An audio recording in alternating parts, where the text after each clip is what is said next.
Hello all, I hope you're all doing well. We are continuing with our weekly portion review.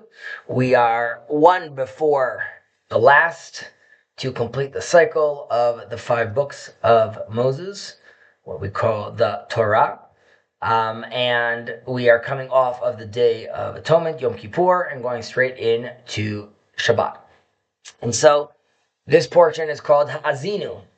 Listen. This is Moses speaking to the Israelites and telling them, listen. This is his famous songs, the Song of Moses, and it involves sort of the indictment of the Israelites, right, and the sins they were participating in, the prophecy of their future punishment, and of course also the promise of Hashem, of God redeeming them eventually as well. What I want to focus on is the why in this song does Moses start off with first speaking to the nations and not only speaking to Israel.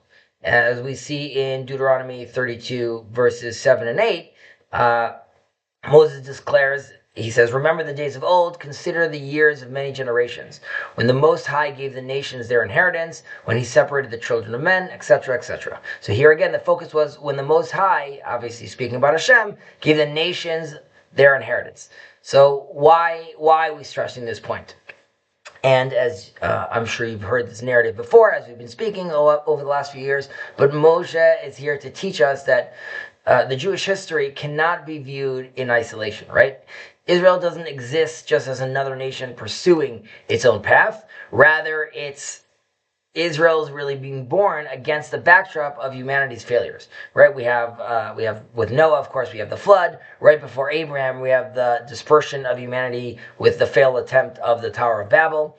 And only within this universal framework can one actually understand Israel's unique mission, which is to become God's portion and its inheritance.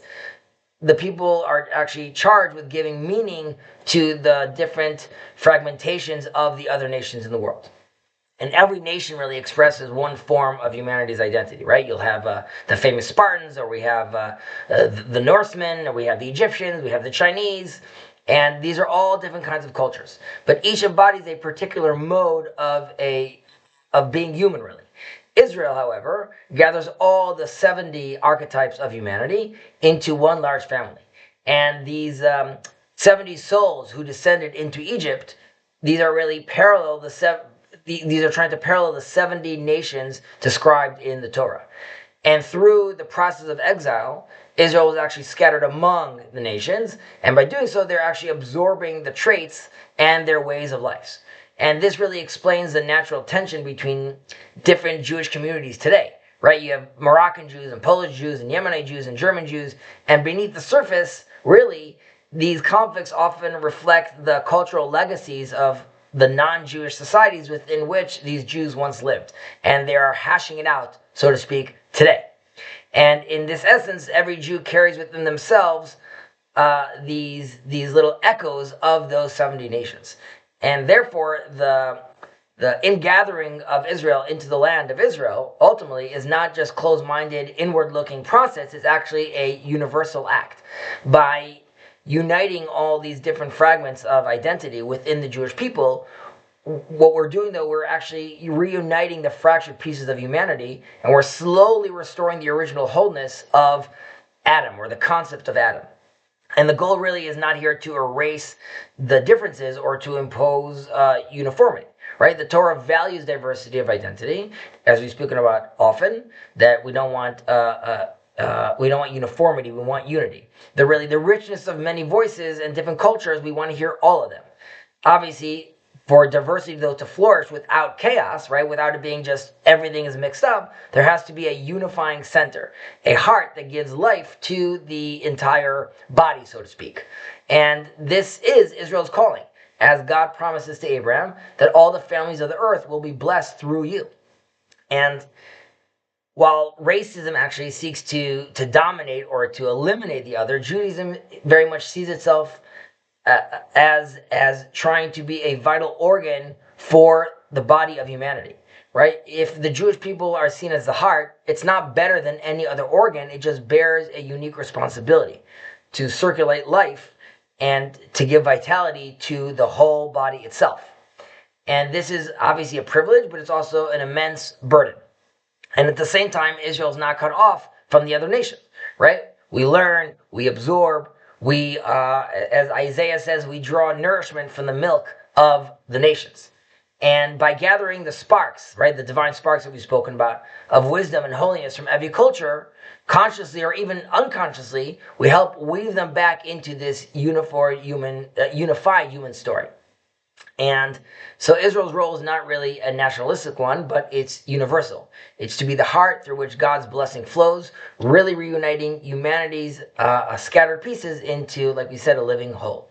Now, this vision has become especially significant in our times, right?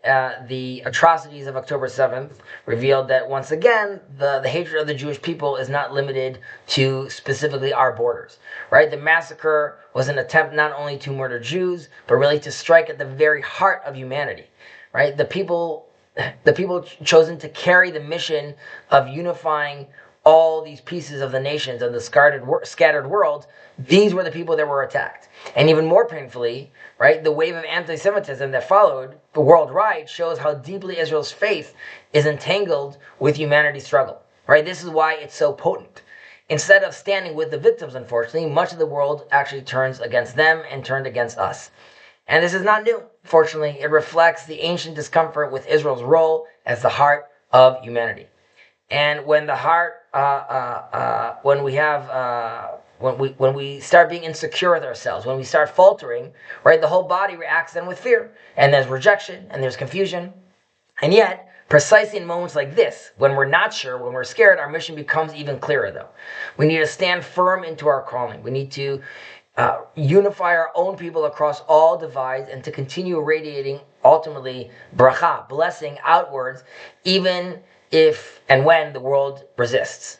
And in this really lies both the burden and the hope that through Israel, ultimately, the fractured humanity may one day be healed. And of course, this requires a tremendous amount of responsibility from the people of Israel, from the nation of Israel, from the government of Israel as well, because we obviously have to step up our game, we have to rectify, we have to clarify, we have to reorient ourselves.